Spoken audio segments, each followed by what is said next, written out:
I've been seeing a lot of videos being uploaded lately regarding the uptick in physical media sales. And it's not just YouTubers. NBC's Today Show has even taken note of the trend. But in a modern world where streaming is king, why would anyone be interested in buying Blu-ray, DVD, CD, or even VHS of all things? Really, I'm not terribly shocked. This is a view I've held for some time. And for once, it's kind of nice to be ahead of a trend. You're watching family movie.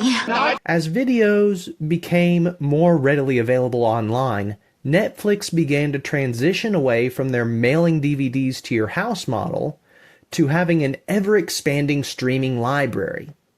It wasn't hard to see that the days of physical media and Friday nights browsing Blockbuster were numbered. Or so people thought. Pretty soon it seemed everyone was jumping into the plus streaming trend.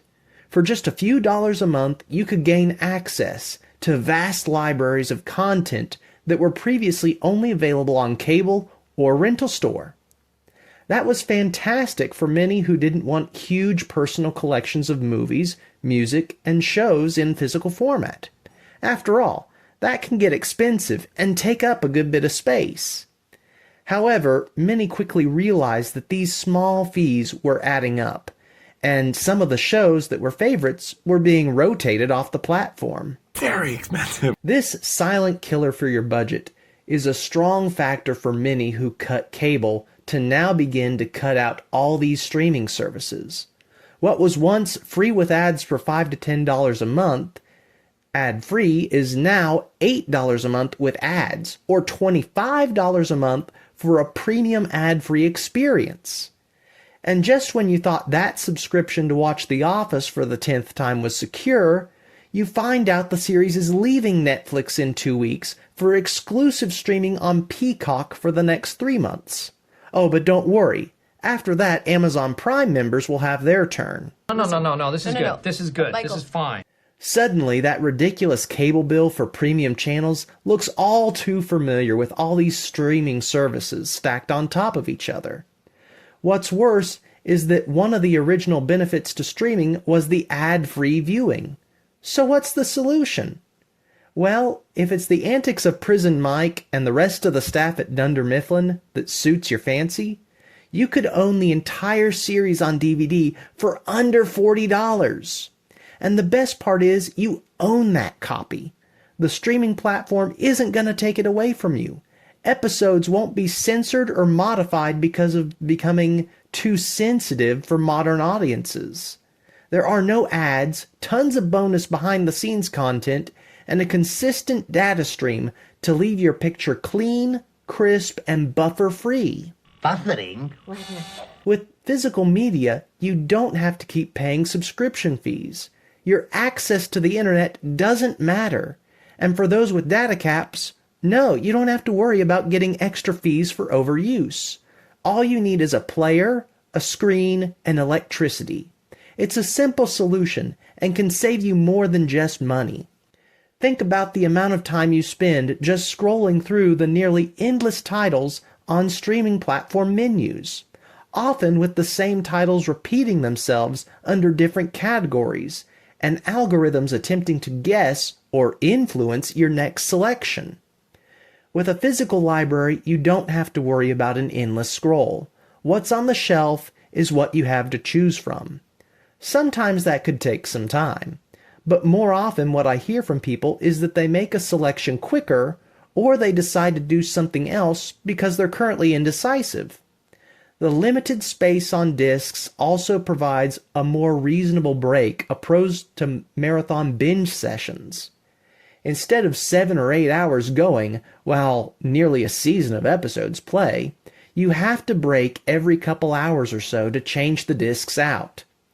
Now that might sound a little inconvenient for some, but you do have to go to the bathroom at some point. The bathroom. I'm waiting till half time. Right now is a great time to build up a physical media library. So many complete sets are available inexpensively online or at your local thrift store. Flea markets can also be a place to find real bargains and a wide selection to choose from. True, VHS tapes are a bit grainy. You have to rewind them, and after a while the quality of the playback degrades and the tape snaps. That is, if you can even find a working VCR these days. DVD and Blu-ray, on the other hand, have a crisp digital playback. Players are easy to find for a reasonable cost, and while scratches and breakage can occur, they're often found to be more resilient than you think, unless you have part of that bad batch from Warner Brothers. Even then, they've provided a way to request replacement for the damaged title. That is to say, if you realize that before replacing your own copy. Thanks a lot, Warner Brothers. It cost me a whole $5 to get a new copy of Ace Ventura. Alrighty then. So yes, there are plenty of free streaming platforms out there. There are additional benefits for being an Amazon Prime member aside from their streaming. But for the most part, these subscription services are steadily increasing prices and offering less quality in return. They can become a serious drain on your wallet. If you have an ad-free premium subscription to watch The Office mainly, you could actually save $10 over 2 months if you just bought the physical copy. Think about that. If you took the total you're spending on streaming subscriptions and instead used that to buy a DVD of your favorite movie and shows, you could really save money over time.